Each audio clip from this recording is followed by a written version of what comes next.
You have these irresponsible arms transfers fueling conflicts. And the need for preventing sales of such arms to non-state groups. The UK has licensed over £3 billion worth of weapons.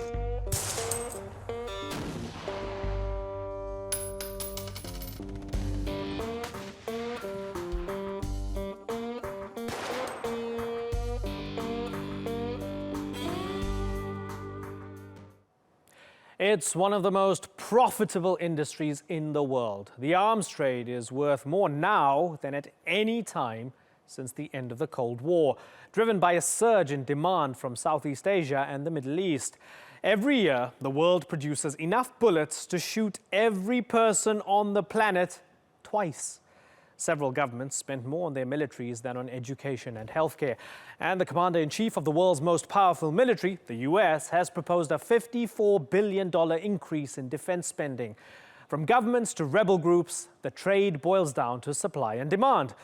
But when peace hurts profits, it often fuels corruption and human suffering.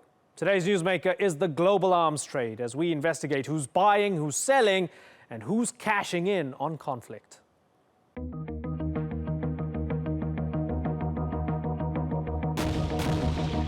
It's a global business worth more than $100 billion a year, fueled by conflict and an international arms race.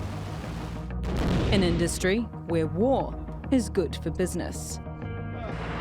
Last week, Abu Dhabi hosted the International Defence Exhibition, a place for weapons manufacturers to showcase the latest in military might, impress governments, businesses and armed forces, and make lucrative sales. مجموع الصفقات اليوم الأول مليار و202 مليون 292 ألف و290 دولار أمريكي. In the last 5 years, the global arms trade grew more than at any time since the end of the Cold War. The growth is being driven by demand from Asia and the Middle East, as countries face ongoing conflicts or look to modernise their arsenals.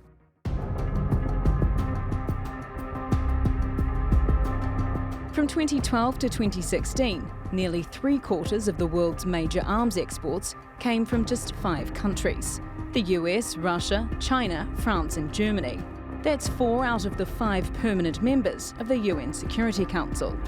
The US accounted for 1/3 of exports, supplying major arms to at least 100 countries.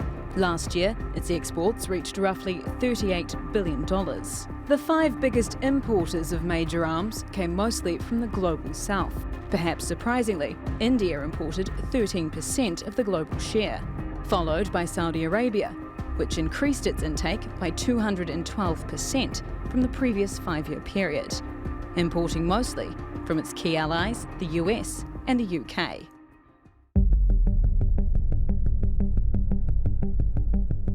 Critics of the global arms trade say its business model is flawed.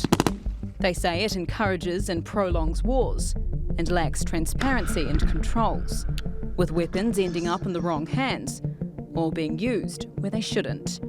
Last year, Saudi Arabia dropped UK-made cluster bombs in Yemen, despite the UK being part of a treaty that bans the use of such munitions.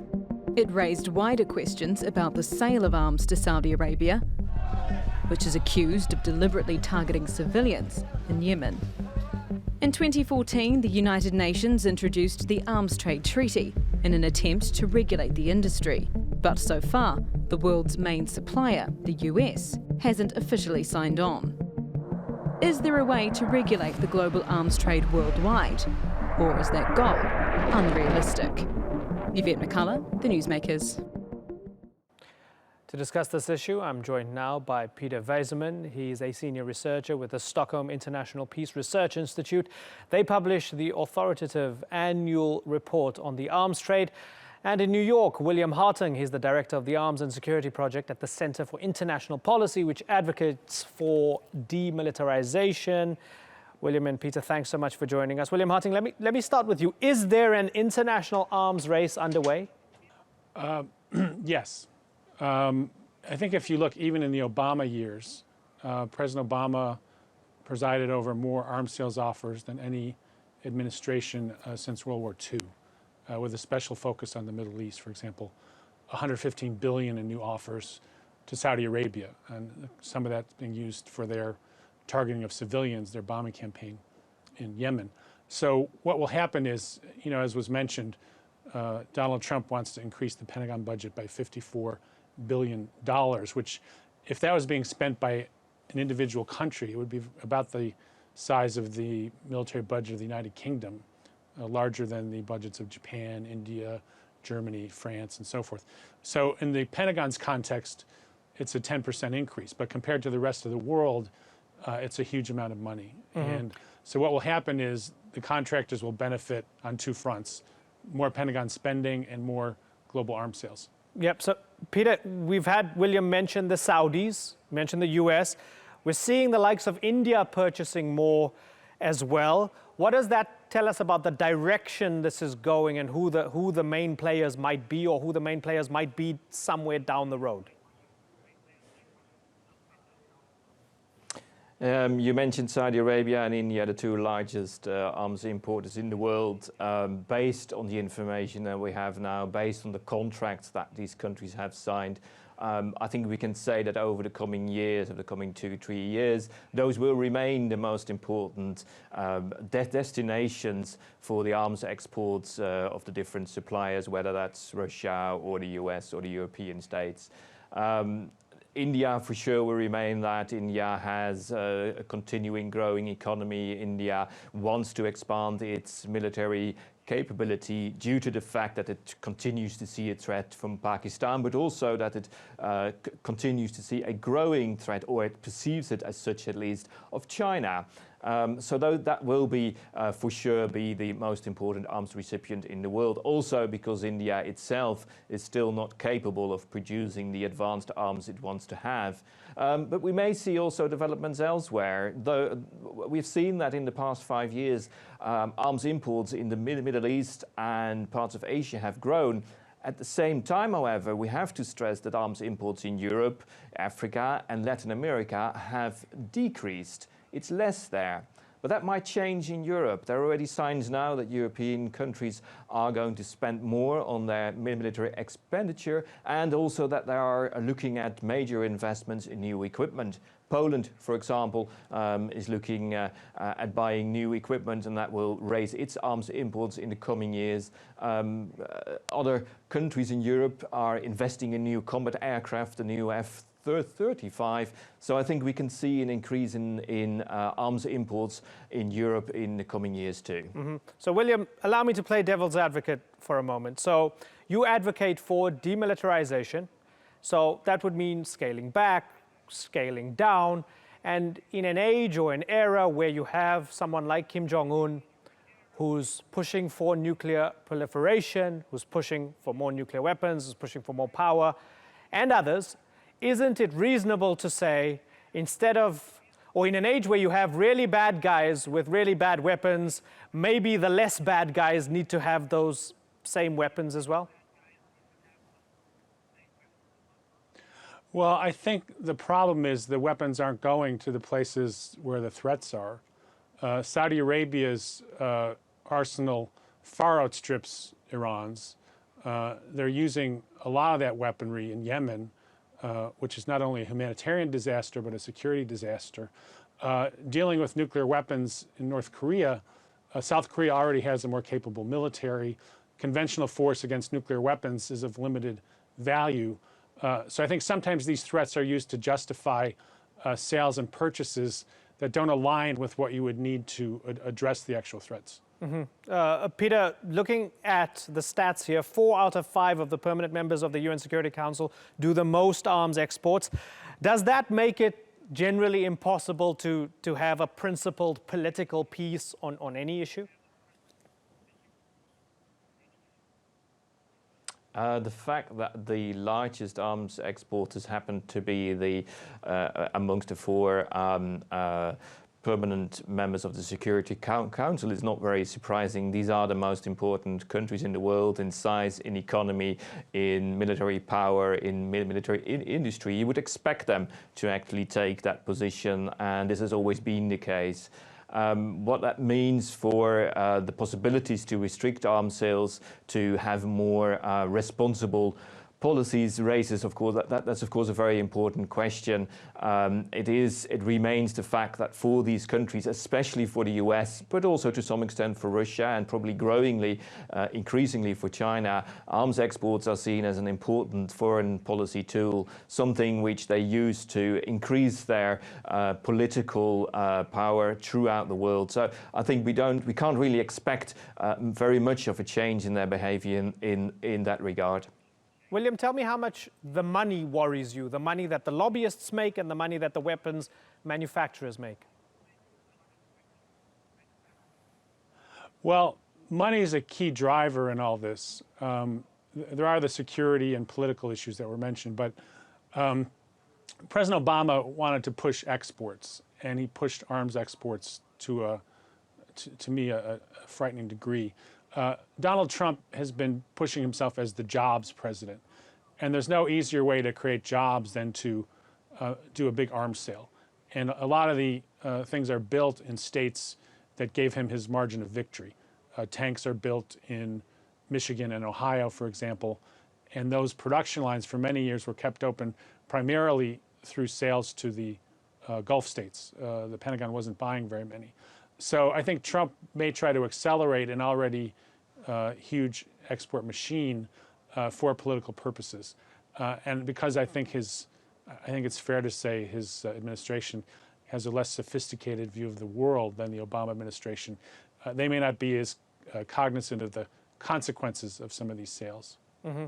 And joining us now, joining the discussion, is Nick Jensen-Jones in Northumberland via Skype. He's the director of Armament Research Services, which tracks where weapons go. Nick, great to have you on the program. Now, My pleasure. Let's split this up a little bit and look at the issue of weapons going into the wrong hands. So stay where you are, because my colleague Natalie Perhonen has a little look at how monitoring and tracking weapons is a complex business. Have a look at what Natalie found and looking at why even an arms embargo often can't stop the illegal movement of weapons. The UN Security Council placed an arms embargo on the Ivory Coast from 2004 to 2016. It tasked a group of experts to monitor the embargo and other related sanctions. They found a number of instances where weapons and ammunition were transferred from neighbouring Burkina Faso to the Ivory Coast, despite the embargo. Here's one example. A Brazilian company, Condor Non-Lethal Technologies, legitimately sold 270 of their AM-640 grenade launchers to the presidency of Burkina Faso in 2012. They were found in the Ivory Coast. But weapons and ammunition already inside the country also made their way out. In 2015, in Mali, the Al-Qaeda-linked group Ansar Dine claimed responsibility for 2 attacks in the south. Some of the ammunition used during those attacks came from the Ivory Coast, and some of the weapons which were used, including an Ivorian military assault rifle, were later discovered back inside the Ivory Coast. Okay, so Nick, that's just basically 1.5 examples, right? And this is happening all over the world. How hard is it to ensure that weapons don't get into the wrong hands? Look, it can be very difficult. There are obviously a number of very complicated factors at play, so it depends entirely on the conflict, the region, the dynamics of the groups involved, and of course the types of weapon systems and their level of demand and the requirement that actors in the region might have for those weapons. And I think more importantly, it depends on the resolve of the governments involved in the transfer process. So we see an increasing trend at present towards post-delivery controls, towards nations taking a more proactive view of where their weapons will eventually end up or could eventually end up. And there are a number of states that are advancing agendas on that front. But in general terms, it can be very difficult, of course. And in terms of what you do, is it getting easier or harder to be able to track those weapons and where they end up? Again, it's fairly different, region to region. In some areas, we've found it's become easier, primarily due to the prevalence of social media. So, following the 2011 Libyan revolution, for example, a great many young adults with smartphones and so on were taking video and photographs and uploading them to social media, and we're able to use those tools to support field investigations and other investigative work. On the other hand, there are instances where groups are becoming more cognizant of the efforts of arms trackers, and as a result, they're taking steps to hide the origins of weapons perhaps better, repackaging them, or deliberately removing serial markings and other identifying features. Mm-hmm. William, one of the existential fears, not only during the Cold War, but in the post-Cold War environment, was that somehow nukes will end up in the wrong hands, and rogue players might set off a nuke that they bought from some random, bad scientist and so on. Is that still a real fear of yours? Yes, although I think the prospects of a terrorist or non-state group getting a functioning nuclear weapon are still fairly low. But what they could do a lot of damage with is what they call a dirty bomb, which is basically a conventional bomb surrounded with radioactive materials, which could shut down large parts of, for example, Lower Manhattan. And I think that the fear generated by that would be many times what we saw with the 9/11 attack. So the fact that there's even a small chance, of course, is frightening. But I think it's still unlikely that a non-state group would get a functioning nuclear weapon that could do the kind of damage, for example, that the Hiroshima bomb did. Peter, is there political appetite to regulate the arms trade or to have a serious relook at this entire global system? There is a formal political appetite, a stated one. You have, for example, the whole development which in recent years led to this arms trade treaty, an international treaty to which many states have subscribed by now, though by far not all of them, which basically says that states have to be more responsible when it comes to deciding about whether or not to allow arms exports to certain states or destinations. On paper, that is a major step forward. In the reality, the effects of that arms trade treaty are, of course, quite limited. It is mainly aimed at trying to limit those illegal arms sales, those things where states already have decided that, well, there we really don't want weapons to go. And that's mainly those countries where we see arms embargoes being imposed. But there are only very few of those. There are only very few countries in the world where a real arms embargo is in place. And it's getting less and less for that matter. When it comes to the other controversial arms trade, whether it is, for example, weapons being supplied to Saudi Arabia and then being used in Yemen in a way which is, to say the least, questionable, or whether it is weapons supplies to India and Pakistan, two countries which have been in conflict and which both, to come back to nuclear arms, have a nuclear arsenal, and where things may spiral into or may escalate into a war which goes much further than a conventional war. That is not going to be affected by these international efforts to have more restrictions on arms trade. And talking about places that are not really affected by international restrictions, Nick, let's look at eastern Ukraine for a second. You have the Russians supplying weapons to the Ukrainian separatists in the east of the country, the pro-Russian Ukrainian separatists. So despite sanctions, despite condemnation, despite perhaps, I guess, the OSCE and others being monitors there, Russia can still get weapons to who they want to in the east. So is there any real international mechanism to stop this or anything like this elsewhere? That's an interesting question. I think globally, of course, major powers and indeed even minor powers has successfully passed weapons to groups that they support in a variety of different regions and different conflicts. There are steps that the international community has taken to limit this action, and there are steps they can take. Generally, I think people think of arms trades as taking place in a vacuum, but of course they're part of the much larger diplomatic landscape. And so the sort of broad diplomatic pressure that might be applied from one country or one state to another applies equally to arms trades. And I think that's perhaps the way in which they've been most effectively combated to date. William, Peter touched on something a little bit earlier on. It was almost this second guessing of each other. He mentioned India and Pakistan, arming themselves to the teeth. We saw something in the build up to World War I where there was a lot of game theory at play, right? The Germans felt, well, if we don't hit the Russians now, they'll be stronger in 5 years' time and we won't be able to hit them then. Are you finding similarities now with this global arms race, as you called it a few minutes ago, with perhaps what happened 100 years ago, with countries with maybe no active attack and maybe reaction to that attack, but everybody second-guessing the other and just trying to outdo the other and to prepare for the worst, and might that unravel into something really terrible and apocalyptic? Well, I don't know about a precise comparison to World War I, but I think there is a similar process, just in the sense that a lot of countries are, looking at sort of gathering threats. George W. Bush had this thing called preventive war, which is you strike before the threat gathers. But of course, you can be wrong about that, as they were about weapons of mass destruction in Iraq.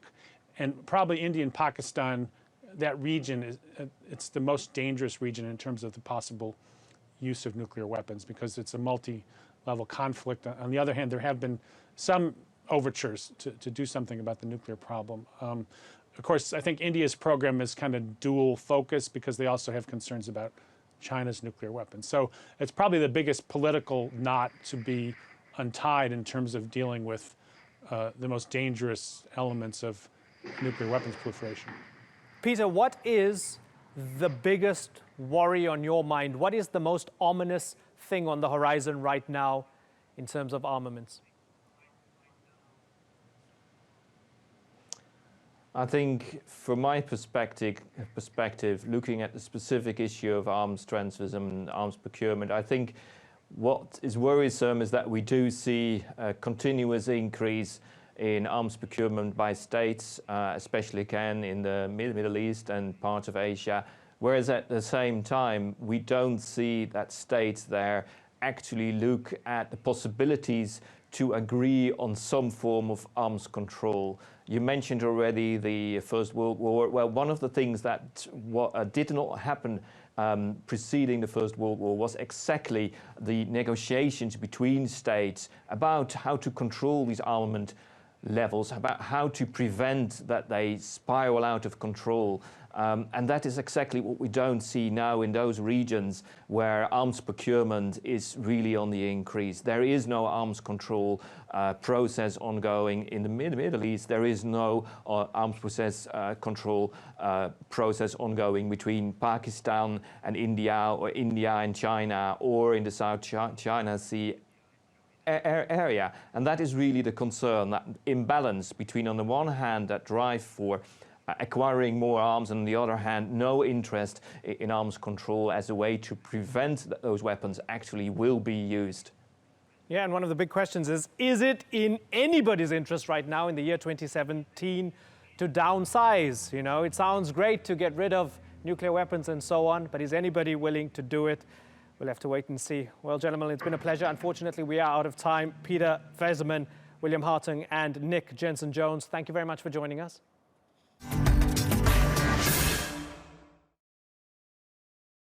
Okay, let's go off script. Women and children only, women and children first, they always say. Avoid killing them, keep them safe from harm. Perhaps it comes from our deep human desire to protect our future. So when women and children are used as armed combatants in war, it taps into some of our strongest emotions. Let's start with women. It's been going on for decades. Journalists, usually male, traveling to the jungles of Colombia couldn't help but notice how attractive female FARC guerrillas were. They wrote glowingly about their long locks and shapely figures, often at the expense of how the FARC sometimes slaughtered civilians. Israel's army noticed there's an appetite for the hot fighter meme, and they make strong use of it. The message?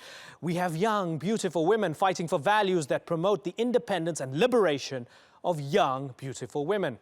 The PKK has done it for years too. Tough women with weapons. The Kurdish Angelina Jolie on the front lines. Think about how your brain reacts to this. So this is without any details of who is killing whom, what is being fought for. If the picture of this side represents the pinnacle of female empowerment, What does it say about the other side? Are those they fight by default the opposite? Think of how you feel when Daesh sends a female suicide bomber. It makes it somehow more gross, a deeper example of their moral depravity. Why? Finally, let's talk about children. There are more than 300,000 child soldiers worldwide, even though the UN Convention on the Rights of the Child forbids the use of child soldiers. We know children have been routinely used by Daesh, the Taliban, Boko Haram, Al-Shabaab, the LRA, the Houthis. When US official Jendai Fraser justified the hunt for LRA leader Joseph Kony, she said one reason was because he uses child soldiers. But an investigation showed the State Department allowed South Sudan's military to recruit and use child soldiers because they were allies. Which brings us to this, the YPG, the Syrian wing of the terror group, the PKK, seemingly using child soldiers. This is not just condoned, but glorified by US Central Command. Now, to be clear, we don't know their age exactly, but take a look. It's the same as the people pictured fighting for Al-Shabaab or Boko Haram. They're not carrying their birth certificates on the battlefield, but we can tell they're really young. Yet no moral outrage, because they're US allies fighting Daesh. And while they do fight Daesh, their related factions also conduct bombing campaigns against civilians in Turkey. A Pentagon official said that even though it wasn't acceptable for an under-18 to be armed and sent to a war, it wasn't surprising given what was called the situation in the region and the cultural structure. Maybe Al-Shabaab or the Houthis will quote that back at the US the next time they're criticized for using child soldiers. In war, when it comes to framing narratives, women and children first. Let us know what you think. That's all for this edition of the Newsmakers with me, Imran Garta. Thank you for watching. Bye-bye.